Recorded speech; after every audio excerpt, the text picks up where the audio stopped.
এ শহরকে ঘিরে রয়েছে প্রেম, আর প্রেমকে ঘিরে রয়েছে যত পাপ। আমার গল্পের মেয়েটি ছিল মায়াবতী, আমার আকাশে নির্দিষ্ট একখণ্ড চাঁদ।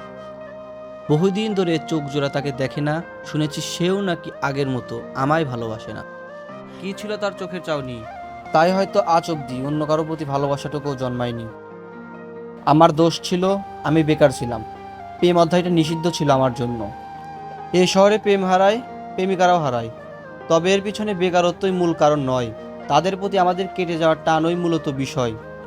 আমার প্রেমিকার সাথে রিলেশন থাকা অবস্থায় আমি তার গা স্পর্শ করিনি, তার সতীত্ব নষ্ট হওয়ার কারণ হতে চাইনি। তবে আমার প্রেমিকা বড্ড নীতিবান, সে তার বর্তমান প্রেমিকের সাথে অশ্লীলতা করে। আমার এই করুণ অবস্থায় আজ সে তীব্র হারে অনুশোচনা করে।